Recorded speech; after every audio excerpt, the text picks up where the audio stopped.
based on the decision of the Supreme Court, as I was saying, ito na ho yung bagong rules natin that will the prosecutors, public prosecutors will follow in determination whether the case would be filed in court, an information would be filed in court or not.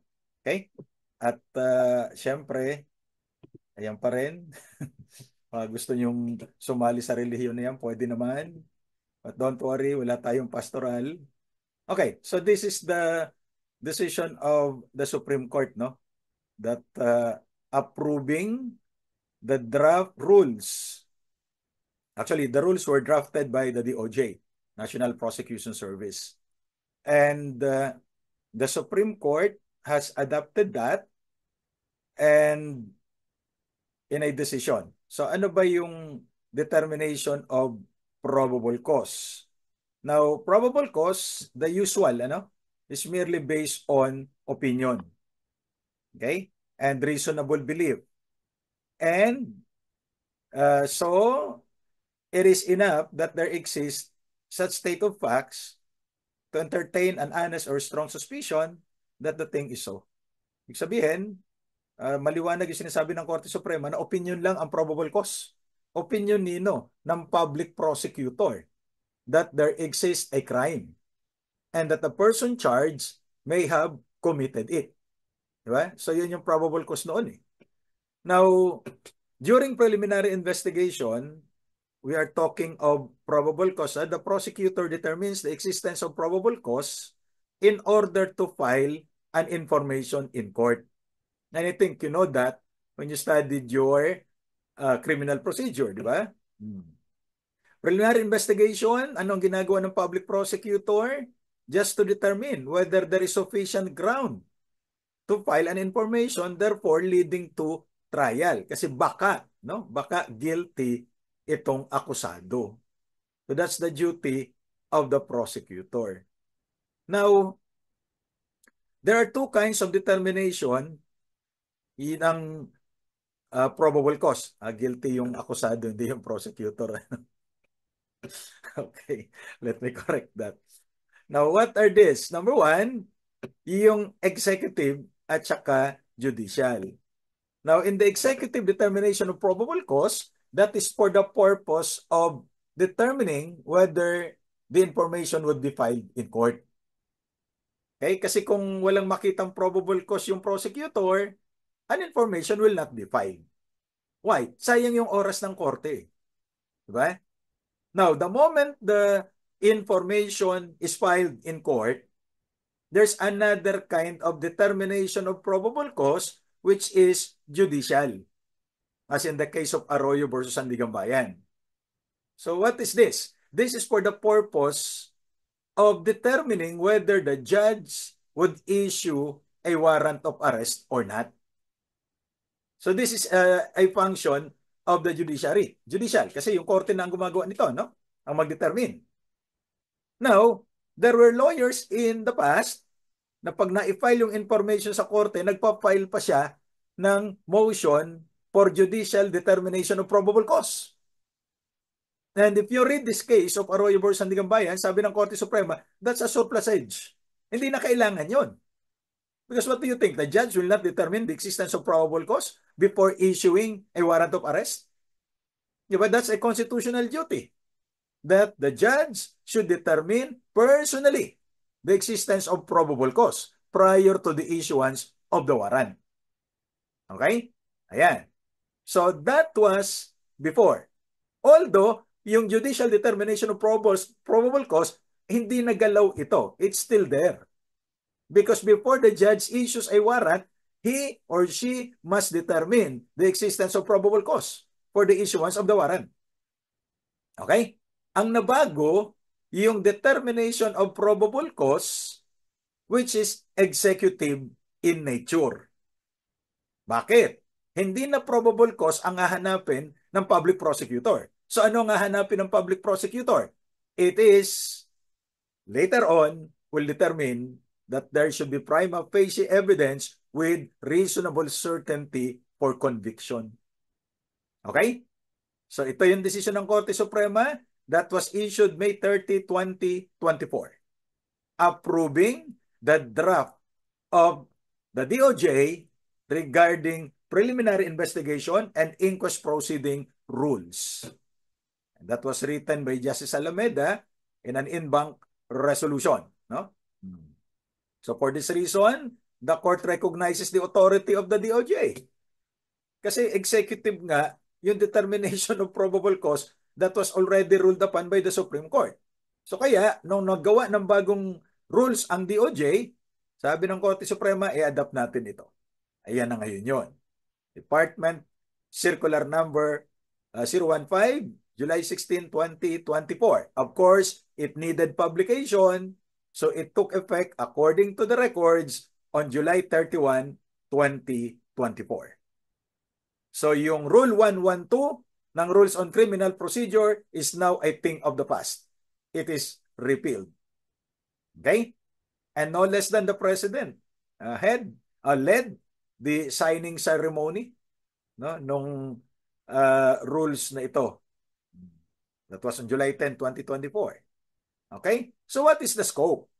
The scope that the 2024 DOJ, yung NPS, National Prosecution Service yan, yan, shall govern the conduct of investigations and inquest proceedings. So that's preliminary investigation and inquest proceeding in all prosecution offices. The National Prosecution Service ng Department of Justice. Okay? Pursuant to Republic Act 107-11 and Department Circular Number 20, March 2023, no? Kung applicable. At ano ba itong Department Circular Number 20 na ito? This is a copy of the Department Circular Number 20, yung policy on proactive involvement of prosecutors in case build-up. Okay? Kasi minsan, yung mga law enforcement agencies lamang ang gumagawa ng case build-up, hindi nagko-coordinate sa prosecutor. Pagdating sa prosecutor, may kulang pala. Sayang yung effort. Di ba? Na hindi rin naman maipa-file yung information kasi kulang. Okay? So, dagdagan. Ayan. Now, the conduct of preliminary investigation or an inquest proceeding or both shall be required for crimes or offenses where the penalty prescribed by law is at least 6 years and 1 day without regard to the fine. Take note that this is a new rule because under Section 1 of Rule 112, the rules require that preliminary investigation conducted by the prosecutor is mandatory if the penalty for the crime is imprisonment of 4 years, 2 months, and 1 day. It is now 6 years. Okay? So hindi na 4 to 1. Yan tinatandaan natin dati, di ba? 4 to 1. But right now, under the new rules, it's 6 years. I'm sorry. 6 years. No? A preliminary investigation according to the Supreme Court, that was the old rule affirmed in that case of Leviste versus Judge Alameda. Okay, yung 4-2-1, that was based on the old rules. Now, this notwithstanding, according to these rules, the investigating prosecutor may motu proprio at any stage of the proceeding dismiss the complaint. Assuming that preliminary investigation was conducted at nakita ng prosecutor na mahina naman talaga yung kaso, dismiss na. But the dismissal must be approved by the head of the prosecution office. Okay? Now, what are the policies under these rules? Ito po ay mag-file ng information lamang if there is prima facie, sabi nyo ba prima facie, that's prima facie evidence with reasonable certainty of conviction is established. Why? When you file cases in court, file information in court, and the information is dismissed for lack of evidence, you're wasting the time of court. Diba? Which should have been used for more profitable, hindi profitable, sorry, it's not profitable, but more important matters. We do not profit from this, sorry. Ayan. Okay? So based on the policies, the new rules institutionalize the following policies. Number one, the executive and inquisitorial nature of the conduct of preliminary investigation and inquest proceedings. Later on, pag-uusapan natin yung inquest. Doon muna tayo sa mga general policies ngayon. Okay? So, ano yan? As early as 1941, before you and I were born. Walang kinalaman yung picture, nakita lang natin yan. Okay? Viewed in this light, sabi ng Korte Suprema, of fundamental principles, the right to a preliminary investigation is statutory, not constitutional. So hindi constitutional right yung mag-undergo ang isang akusado ng preliminary investigation. It is just provided by law, but it is of repeated purpose is to secure the innocent against hasty, malicious, and oppressive prosecution. Kasi may mga tao na masyado ang ugali, no, na konting mali, mag-file lang kaso sa korte. Kahit naman walang basis, hindi ba? So, ano naman ang mangyayari doon sa akusado? Baka minamadali natin, kawawa naman siya. So, to protect him from open and public accusation of a crime, from the trouble and expenses, whether you like it or not, when you file cases, there are expenses involved. Di ba? At saka, yung anxiety of a public trial. Kahit nga mga abogado, everyday nasa korte ka halos, pero pag ikaw ang kinasuhan, may stress yan eh. You experience anxiety, sleepless nights, mental anguish. Di ba? Kasama ba din yung social humiliation and besmirched reputation, wounded feelings and moral shock? Well, they might be converted into cash in the form of damages. Di ba? And also, protect the state from useless and expensive prosecution. Remember, pag nag-file ng kaso ang tao, resources of the state will be utilized. Later on, baseless naman pala yung kaso. So, tingnan lang natin sa preliminary investigation. Now, the court had intended to remove this clag upon the judicial machinery and make preliminary investigation as simple and as speedy as is consistent with the substantial rights of the accused. Okay? Now, the investigation is as advisedly called preliminary to be followed by the trial proper.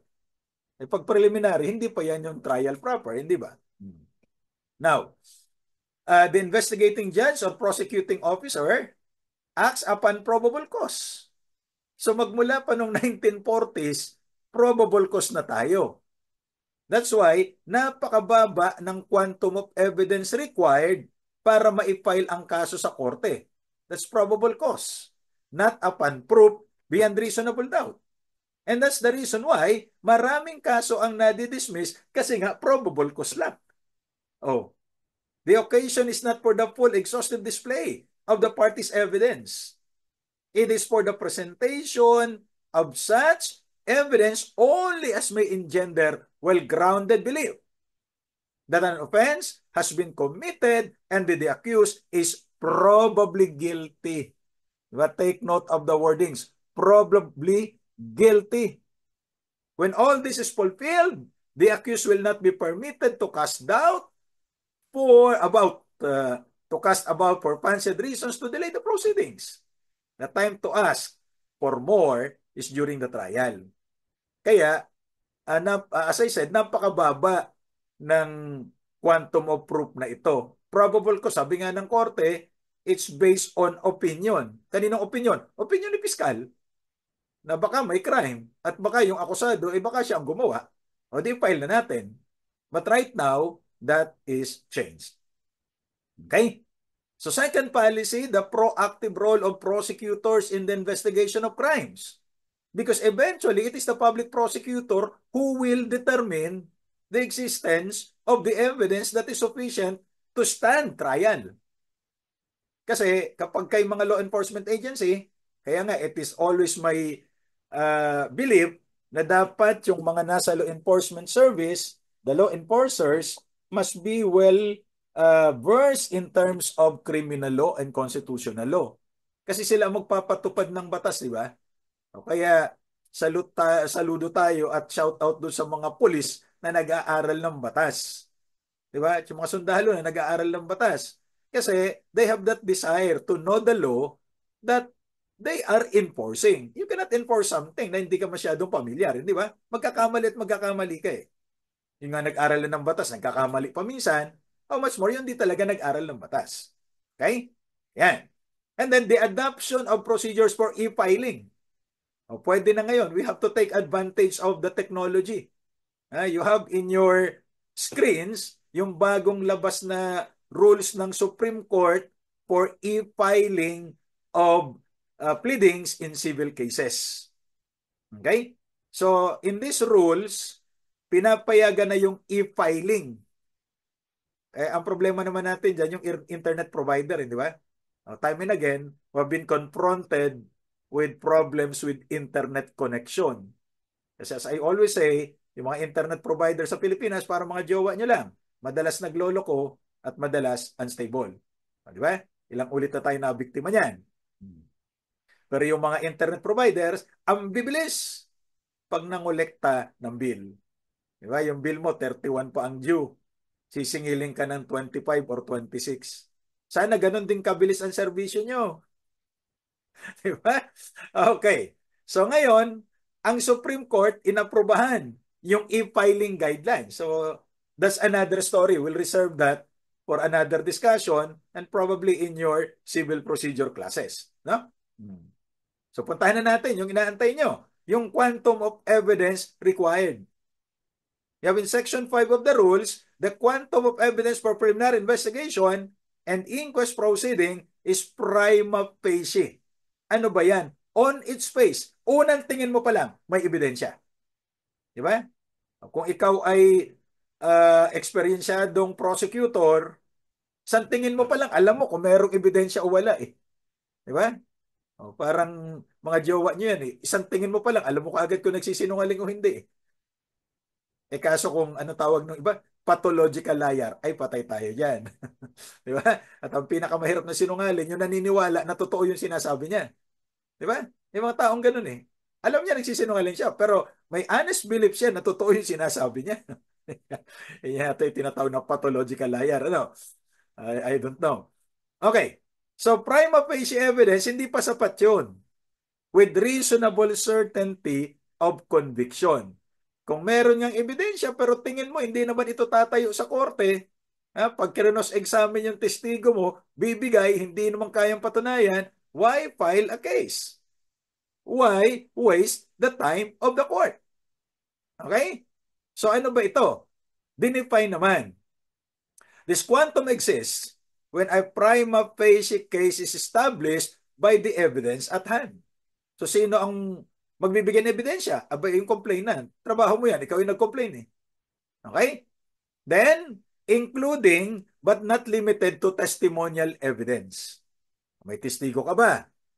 Kung may testigo nga, hindi naman siya willing mag-execute ng kanyang affidavit o sinumpa ang salaysay, paano naman natin gagamitin yan? Di ba? Meron ka bang ebidensya? Sabi nga nila, hindi nagsisinungaling ang ebidensya. Pero pwede daw gumawa ng ebidensya. Abay, wag naman. Delikado yan.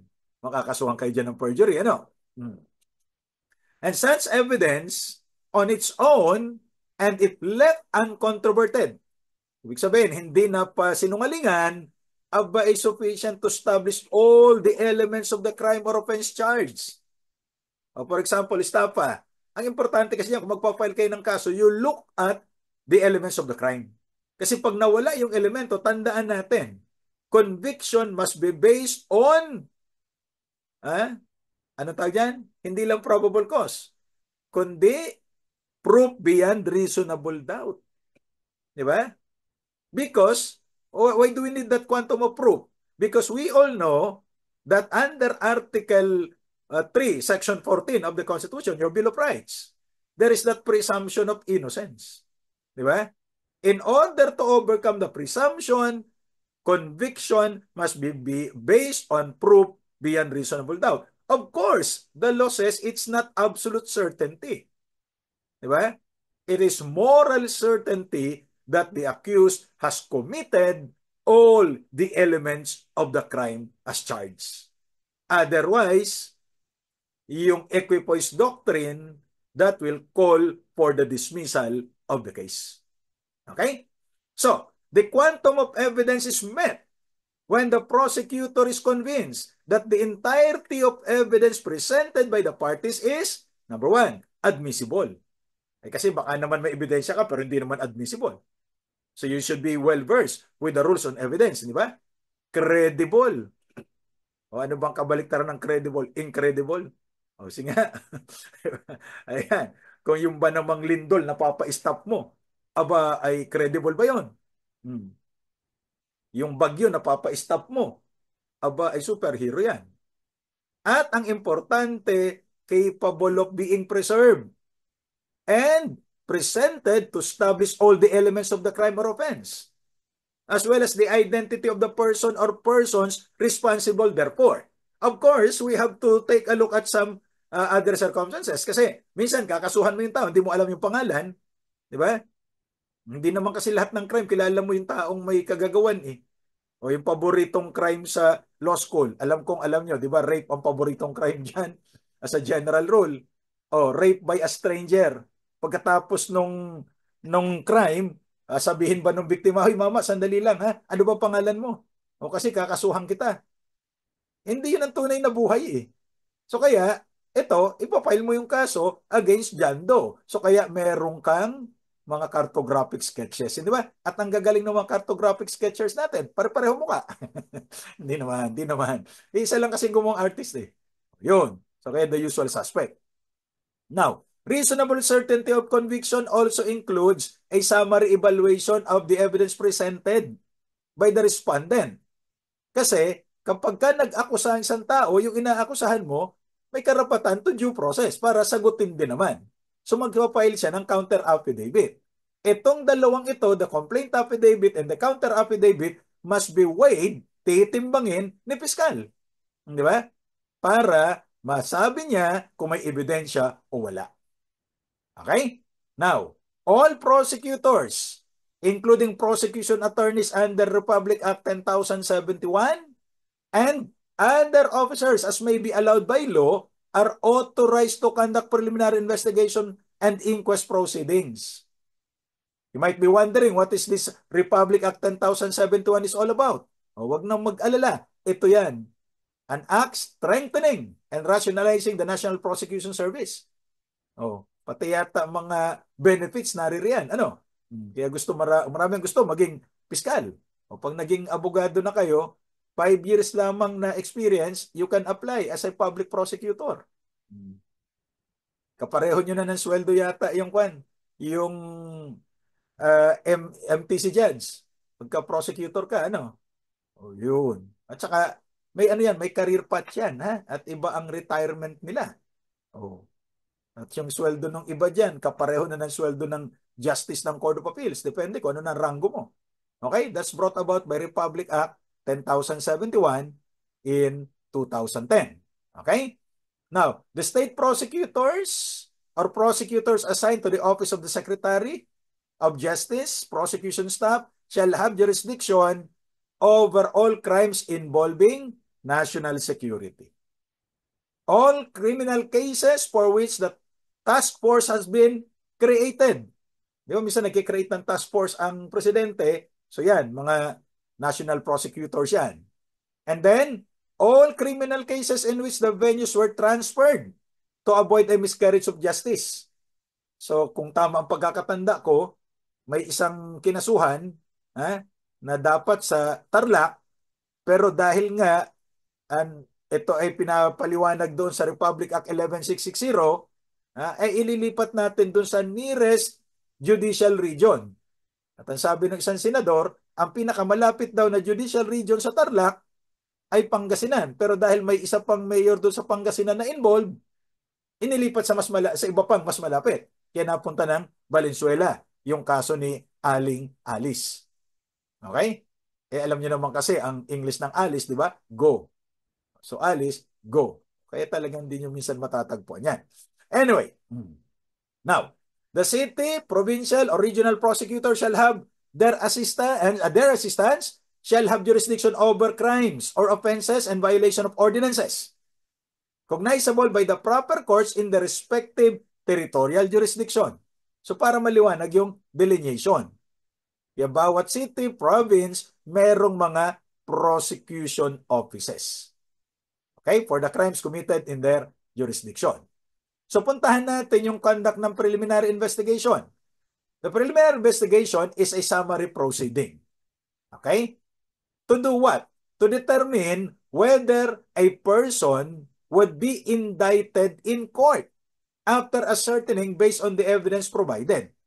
Kasi di ba, magpo-provide ka ng affidavit, complaint affidavit. Yung kinasuhan mo, sasagot. May opportunity siya to answer. Yun yung kanyang counter affidavit, kasama rin yung mga ebidensya niya. And then, after a case build-up has been conducted, in cases where case build-up is necessary pursuant to Section 5 of Department Circular number 20 that we have already seen earlier in the discussion. Okay? And that there is prima facie. So hindi na probable cause, as we have been saying all along, it's no longer probable cause, but prima facie evidence with reasonable certainty for conviction of the respondent should trial proceed. So as we are not wasting the time and resources of the court. Okay? So para ma-refresh kayo, ito yung Department Circular number 20. Yung proactive involvement ng mga public prosecutors sa case build-up. Okay? Now, because of technology, pinapayagan ang virtual preliminary investigation. If there's one good thing that we achieved during pandemic, alam nyo, kahit nagaano kasama na isang sitwasyon, may maganda ka rin makukuha eh. Ito yung reality that we can now meet virtually. So without this facility na master, not na perfect, na master nung panahon ng pandemic, ay baka kailangan pa rin natin mag face-to-face, hindi ba? So because of this, pinayagan ang video conferencing, the use of information and communication technology.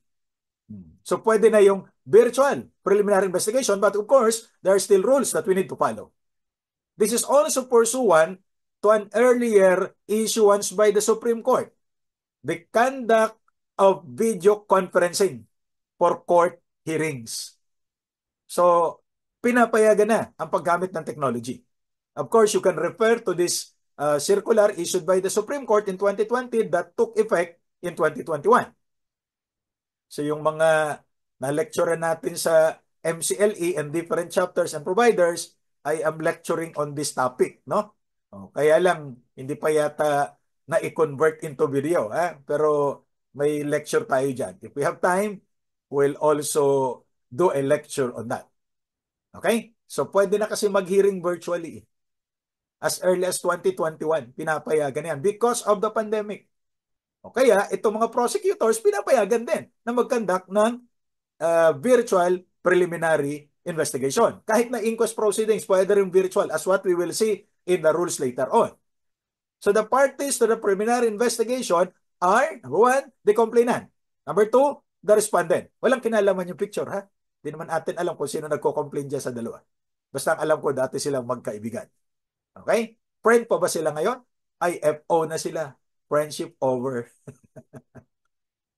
Okay? Ito yata yung pinagtagpo pero di tinadhana. At ikaw ang pinakilig, pero iba ang inibig. Nako, hirap yan. Okay? Hindi ko naman naranasan yan, pero masakit daw yan. Ikaw yung pinakilig, pero iba ang inibig. Ikaw yung trinopa, pero hindi ginawa. Okay, so sino ang complainant? Siya yung offended party. Sino yung offended party? Maaaring natural or juridical person. Sabi ng estudyante ko, sir, paano yung mga retokado? Sila po ba ay natural person pa rin? O artificial person na lang? Abay, natural pa rin yan. Diba? A person authorized under existing law or rules to file the complaint affidavit on behalf of the offended party. Kasi hindi naman kailangan na palaging personal mong gagawin. So, pwedeng may representative, pero meron kang authority to do so, or a law enforcement agency. Kasi normally sa pulis magrereklamo yung mga kababayan natin, so yung pulis ang magpa-file ng complaint. So maaaring siya yung complainant, di ba? Or any other public entity charged with the enforcement of the law violated. So like, yung National Privacy Commission, di ba? Kapag ka merong violation ng data privacy law, under Republic Act 10173, baka may legal personality siya to be the complainant. Eh, sino naman yung respondent? The party being charged with the commission by crime or offense or violation of an ordinance. But take note of the new case, yung Ridon versus People, na kapag ka ang na aresto ay paglabag lamang sa isang ordinansa at ang parusa ay hindi naman pagkakulong kundi multa lamang, bawal ang warrantless search. We have this discussion on that on Constitution sa Bill of Rights, di ba? Kasi yung sinasabi na search incidental to a warrantless arrest, valid search yon. Pero yung warrantless arrest ay dahil sa violation ng isang ordinansa o isang paglabag na hindi naman kulong ang parusa, kundi multa lamang, bawal ang warrantless search. You have that earlier case of Luz versus People and repeated this time in the case of Ridon versus People. Okay? Ayan. So ano ang mga isa-submit? Siyempre, yung complainant, magsasubmit siya ng complaint affidavit. Okay? So, any person authorized by Section 5 Rule 110. Kasi ang naapektuhan lang naman dun sa Rules on Criminal Procedure ay yung Rule 112. The rest are still valid. So, in exchange for 112, ito yung pinag-uusapan natin ngayon. Diba? So, mag-file siya ng complaint on behalf of the offended party, a law enforcement officer, or any other public officer charged with the enforcement of the law. So, kaya lang yung complaint affidavit niya, dahil affidavit yan, susumpaan niya before a prosecutor, so yung piskal, or any government official authorized to administer oath. Pwede ba sa barangay captain? Abay, pwede naman. Di ba? Or, kung wala itong mga binanggit na ito, eh kailangan mo nang i-file yung complaint affidavit mo, hanap ka ng notaryo publiko. Tandaan mo lang, dapat yung notary public ay abogado at may commission from the court. Kasi recently, ang daming mga, tagal na nitong nangyayari. Ang daming mga notaries public na fake pala. O buti yung IBP ay gumawa na ng paraan, nakipag-coordinate sa mga law enforcers natin para arestuhin itong mga fake notaries public. Malaki kinikita nila. Hindi lang yung pagkita, kundi yung paglabag sa batas. Di ba? O, tapos may mga notaries public ka pa dyan na hindi sila ang pumipirma. Ang pumipirma yung staff nila. That's wrong. According to the Supreme Court, in the case of Lacandano versus Quintana, o baliktad, the notary public must personally perform the notarial act. It cannot be delegated to anyone. O, nagpanotaryo ka, tinanong mo, bakit ikaw pumipirma? Ikaw ba si attorney? Ay hindi po. Ay ba't ikaw pumipirma? Meron po akong commission from attorney. Hala, walang subcommission ang notarial commission. Okay? The notarial act must be performed personally. Naku, napakaraming violators niyan. Kung magiging masigasig lamang ang mga authorities natin, dami lang mahuhuli dyan. Marami ako ituturo. Di ba? Ayan. Notary public, tapos sa baba, nagkakasal. Kailan pa natutong magkasal ang notary public? Okay. So, a counter affidavit is a written statement. Para saan? To counteract or to refute the complaint affidavit. Sino man nag-file nito? Respondent. At inilalagay yung kanyang mga palusot, yung kanyang depensa. Diba? Na bakit hindi siya pwedeng kasuhan? O kailangan din ito ay sinumpaan niya, subscribe and sworn to. Diba? Kaya anong nakalagay yan? Jurat. Juratus meaning under oath. Nakalagay doon, subscribe and sworn to before me. You have that in your practical exercises o kaya legal forms, di ba? Ni notaryo, hindi niya kaharap. Nagsisinungaling yung notary public. Bakit? Nilagdaan at sinumpaan sa harapan ko. Ay hindi mo kaharap yung afayan, ay di nagsisinungaling ka. Kasi subscribe and sworn to before me. Okay? Yun. Oh. Pag wala itong prosecutor, government official, hindi lahat ng government official ay authorized to administer an oath, or in their absence, pwede naman yung notary public. Kasi dati-rati, mahigpit ng mga prosecutors, kailangan sa kanya mo susumpaan. Eh kung nandun naman kasi siya, bakit hindi pa sa kanya? Bakit sa notary public? Di ba? Pero pareho lang naman ang epekto niyan as provided in Section 9 and other sections of these rules, no? Now, siyempre, nag-file ka ng counter affidavit, may nabasa uli yung complainant, teka, sinungalingan ito. O pwede uli siyang sumagot. Ang tawag natin ay reply affidavit. Okay? O, nag-reply affidavit yung complainant. Nabasa na naman nung respondent. May bago na naman siyang kasinungalingan. Kailangan ko na naman sumagot. Ang tawag naman ay rejoinder affidavit. Okay? So, hindi na ba matatapos ito? Meron pa bang rejoinder dyan? Hindi na po. Hanggang doon na lang tayo sa rejoinder affidavit. Okay? So, ulitin natin. Complaint affidavit, pinapile ng complainant. Counter affidavit, ipapile ng dinimanda ng complainant. May gusto siyang i-refute pa doon. May gusto siyang pasinungalingan. Mag-file ka ng reply affidavit. At yun namang kinasuhan mo yung respondent, magpa-file naman siya ng rejoinder affidavit. So tapos na lahat yan. Okay? Hindi po pwede ang motion for bill of particulars. Mag-file ka nila ng counter affidavit at i-allege mo doon. Hindi rin naman po pwede yung motion to dismiss. File ka ng counter affidavit and you allege all the defenses that may lead to the dismissal of the complaint affidavit. Okay? A motion for suspension of proceeding by reason of prejudicial question may be allowed. Kaya, depending on the circumstances, ito, no? Based on the rules. Now, as a general rule, bawal yung motion or request for extension of time. Kaya lang, just like any other general rule, may exception. Diba? In the interest of justice, the party needs reasonable time or sufficient opportunity. Number one, to engage the services of counsel.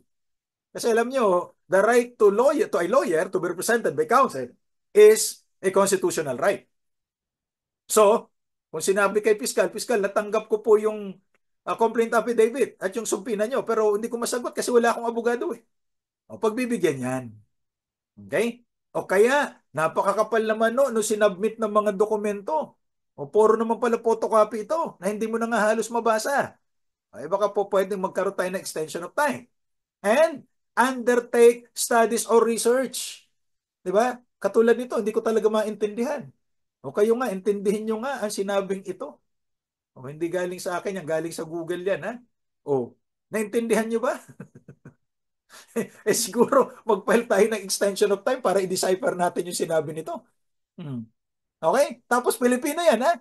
Pilipino yan. Oh, pambira naman buhay ito. Yan pala tayo hindi umuunlad eh. So yung extension, pag pinagbigyan ni Piskal, 10 araw lang. Hindi pwedeng 15 days or 11 days. It should be 10 days. Okay? Now, no motion for inhibition shall be granted. Diba? Kasi, itong Piskal na ito, kalaban ko ito dati. Yung Piskal na ito, nung nag-basketball kami, binalya ko ito kaya nagalit sa akin. O baka bawian ako ngayon. O, diba?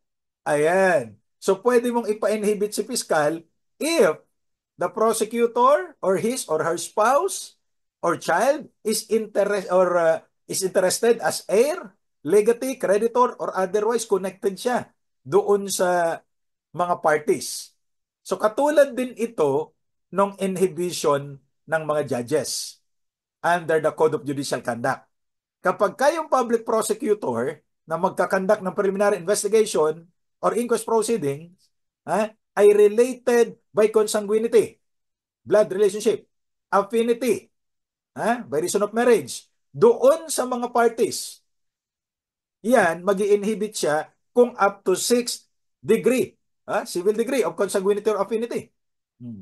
Ang layo niyan, pero pagka dun sa mga abogado ng parties, up to 4th degree lamang ng consanguinity or affinity.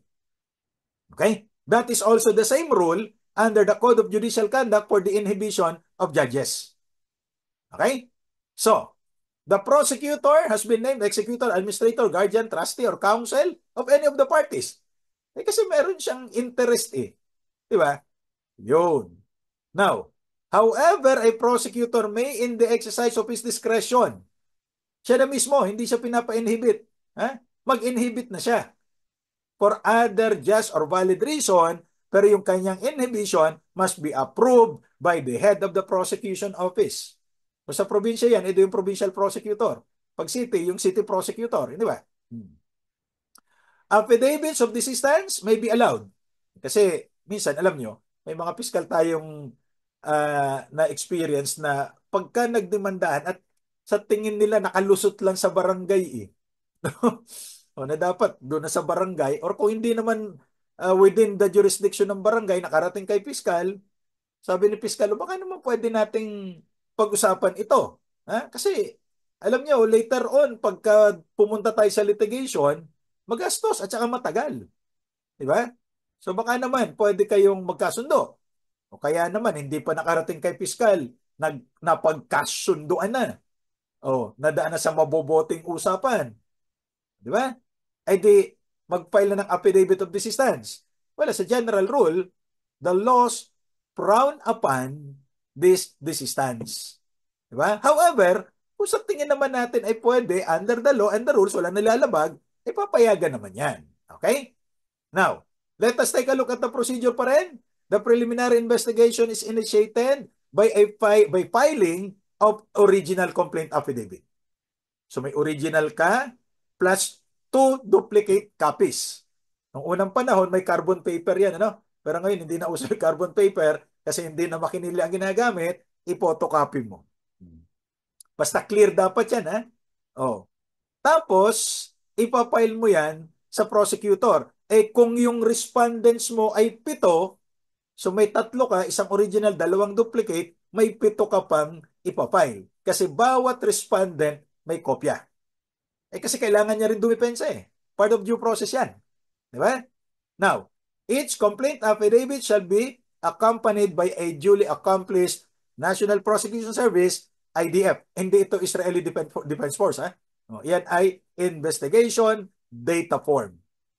Okay? So, yung prosecutor magbibigay sa inyo. Tulad nitong complaint nito. Ayan. So, ngayon, the complaint affidavit shall state, among others, syempre names and addresses of the parties. Saan mo siya padadala ng sumpina? And then, the date and place where the alleged crime or offense or violation of the ordinance was committed. Saan? For purposes of venue, hindi ba? And the statement of facts, how the crime or offense or violation of the ordinance was committed. So dito na, titingnan mo yung mga elemento. Kasi pag hindi na-satisfy yung mga elements, baka ma-dismissan tayo dyan. Kasi the acts do not constitute a violation. Okay? And then, it shall be accompanied by the affidavits of his or her witnesses. Natural, may mga testigo ka, di ba? But there are crimes, as an exception, di ba, na wala ka naman talagang testigo eh. So it will be the word of the complainant against the respondent. May mga crimes na ganyan na kukumit in a place na wala talagang tao. Di ba? Tulad ng sexual harassment. Hindi ka naman i-harass nung taong yan kung may mga nakakita eh. Di ba? May mga exceptional cases. But of course, laban na ng ebidensya ito. So ano yung ebidensya? Tatandaan palagi, prima facie evidence with reasonable certainty of conviction. No longer probable cause. Okay? Now, upon receipt of a complaint affidavit and before the same is docketed, the head of the prosecution office shall ensure sufficiency in form of the complaint affidavit and the completeness of evidence.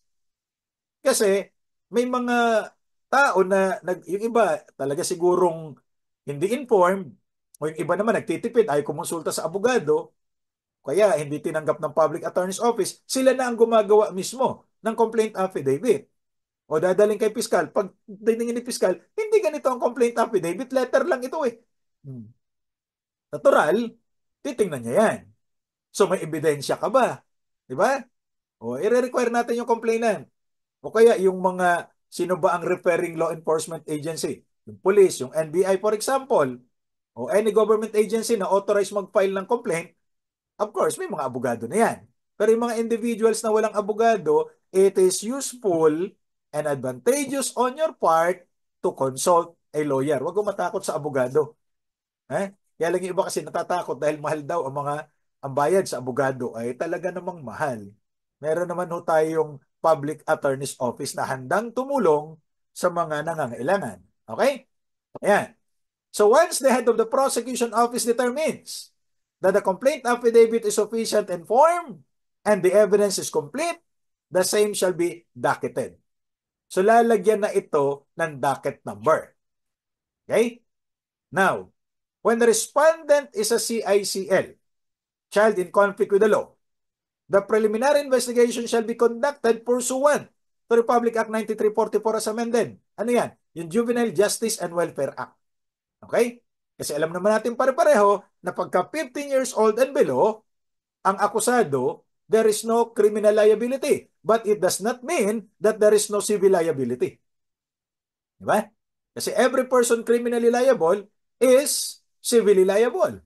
O kaya may mga professor dati, yung mga old school, na kapag ka bagsak ka doon sa civil law review o sa criminal law review, nauna siya nag-submit ng kanyang grades, ibabagsak ka rin ng professor sa civil law review. Because a person criminally liable is civilly liable. So dalawa kaagad ang bagsak mo. Okay? Ayan, tandem palagi yun. Inabutan pa namin yung mga yon. Hindi ko nababanggitin si Din Aligada at saka si Din Ortega. Si Din Ortega, Criminal Law Review. Si Din Aligada, Civil Law Review.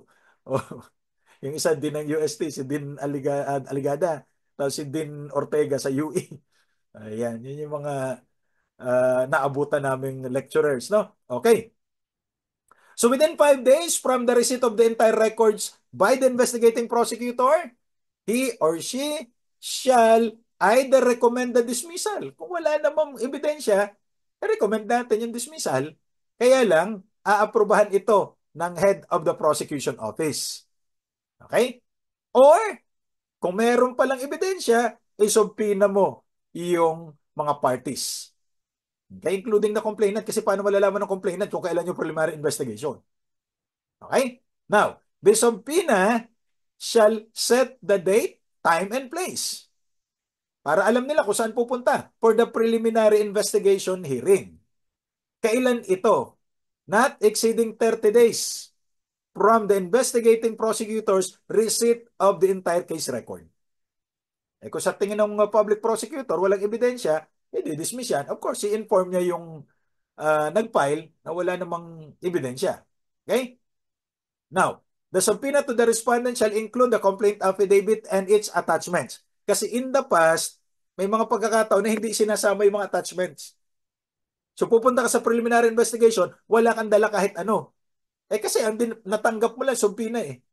So this time, nire-require na dapat may kopya ka na ng lahat ng sunubmit sa public prosecutor. Para pagpunta mo, meron ka na dapat counter affidavit. Kailan ipapadala yan? 10 days from receipt of the subpoena or the complaint affidavit.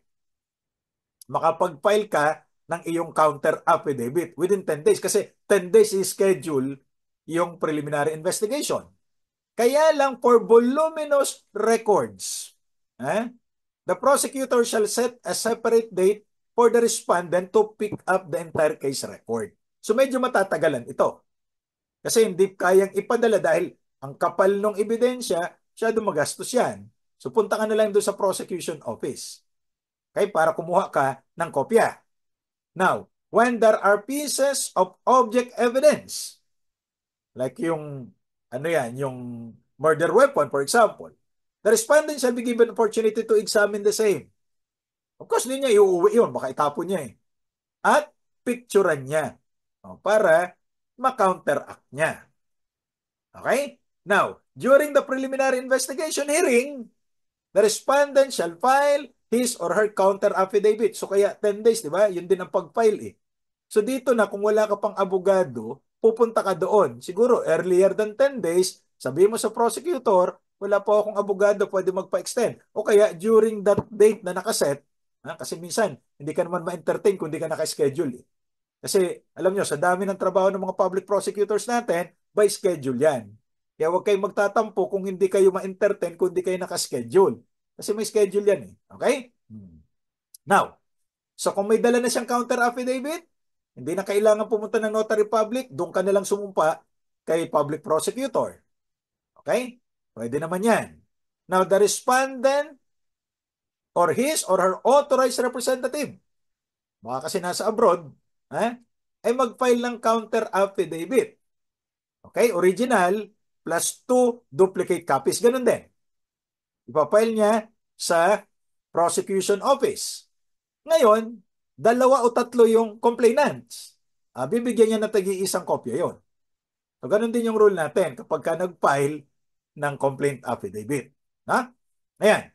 The personal appearance of the respondent during the preliminary investigation may be dispensed with. So, pwedeng hindi na muna siya mag-appear.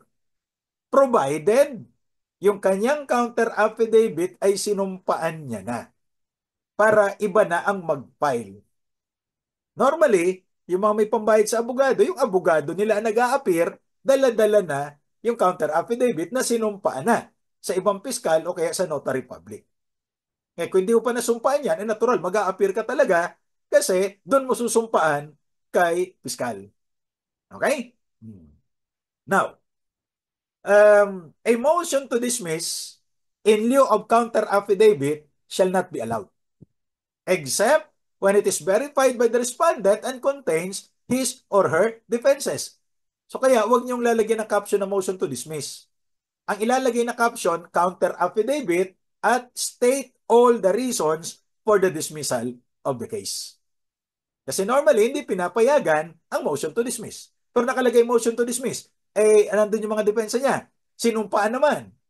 It will be treated as a counter affidavit. Now, if the respondent does not appear, okay, matigas ang ulo, okay, nagtatago na.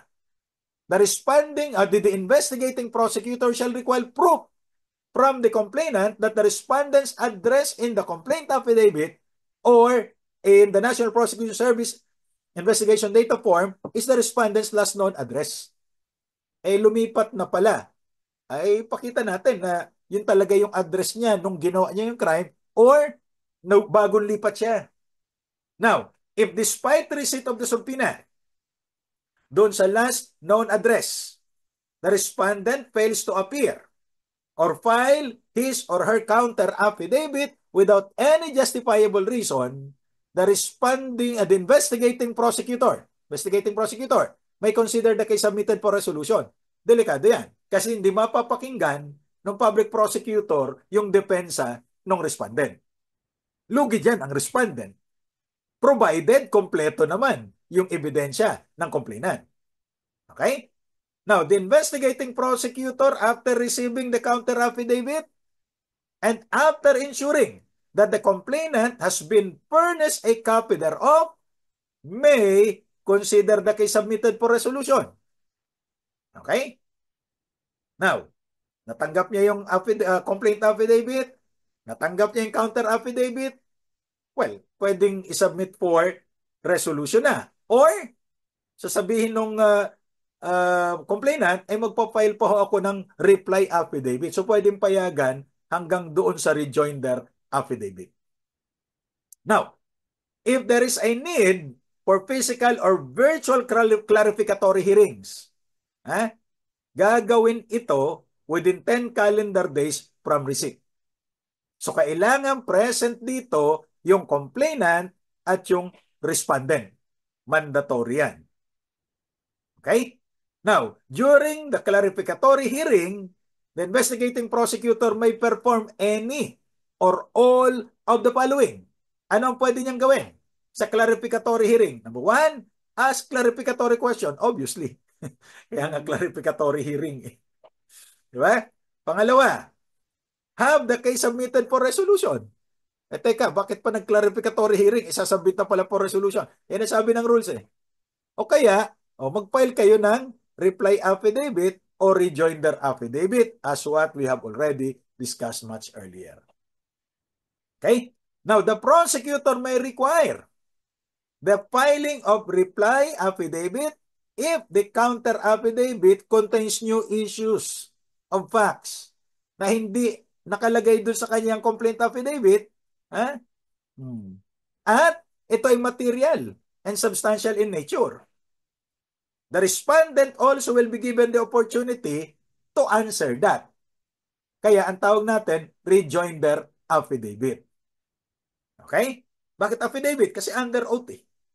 The complainant shall file the original copy of his or her reply affidavit. Ganun din. Kung ilan yung isinubmit mo na complaint affidavit, ganun din karami yung reply affidavit. Kasi bawat respondent bibigyan ng kopya. Plus yung original at saka duplicate copies. Okay? So pag natanggap naman ito nung respondent, file naman siya ng rejoinder affidavit. Katulad nung pagpapile niya ng counter affidavit, ganun din, number of copies. Okay? In no instance shall the filing of the reply affidavit and rejoinder affidavit be more than 10 days. Calendar days ito, ha? From receipt. Kasi dati-rati pwedeng 15 eh. Ngayon, 10 days na lamang. The rejoinder affidavit shall be the last pleading allowed. As I already told you earlier, wala nang mga sole rejoinder pa. Why? Hahaba ang proceeding masyado. So at any time during the preliminary investigation, but before the case is submitted for resolution, the prosecutor may, upon motion or motu proprio, issue subpoena ducis tecum. Isumpina yung mga ebidensya o mga documents. And testify thereon. So ad testificandum. Okay? Now, kasi baka mamaya may testigo ka na gustong paharapin, pero ayaw humarap, pwede mong issue ng subpoena yan. Including third parties or private individuals or offices and government officers and offices to produce books, records, documents, or evidence or execute sworn statement that are material to the investigation. Diba? Katulad dun sa BP22, ano? Oh. Baka kailangan natin yung testimonya nung bank manager. Ayaw mag-appear nung bank manager, for example, pwede kaming inasumpina doon kay prosecutor para mapuwersa natin yan. Okay? Now, the prosecutors may initiate criminal complaints under Article 151, resistance and disobedience to a person in authority or agents of such persons. Nang ano yan? Revised Penal Code. Okay? Sinupina ka, ayaw mo mag-appear. Pwedeng kasuhan yan. Okay? And obstruction of justice under Presidential Decree 1829 para ito doon sa mga testigo na sinupina ayaw mag-cooperate. And the corresponding administrative complaints were appropriate. O baka government official ito, baka pwede nating makasuhan administratively. Aside from obstruction of justice and violation of Article 151 of the Revised Penal Code. Okay? Now, no motion to reopen preliminary investigation. Kung sabi ni prosecutor, submitted for resolution na ito, hindi na natin pwedeng i-open pa yan kahit may motion ka. Okay? Unless based on circumstances justified because there are newly discovered pieces of evidence which are material or have substantial value to the investigation being conducted. Diba? Kasi ang gusto natin is to know the truth. Diba? You shall know the truth and the truth shall make you free. Kaya lang truth is elusive sometimes. Truth is relative. Diba? So hindi na pwedeng i-reopen. Kasi pag inopen mo pa yan, katulad ni Pandora, inopen niya yung box niya. Maraming version, iba't ibang boxes daw yan. Maganda rin sana kung gift box no? All the evils of the world came out. But there is one thing that remained, and that is hope. Okay? Sino kaya si Pandora? Okay. The preliminary investigation may be reopened by a motion. When the complainant or the respondent failed to participate in the proceedings, kasi hindi nila natanggap, o kaya natanggap nila yung notice o subpoena from the fiscal, tapos na. Di ba? Ang nakaschedule kahapon, ngayon mo lang natanggap, paano ka naman mag-participate? O di mag-file ka ng motion to reopen and stating the fact na ngayon ko lang una tanggap eh. Okay?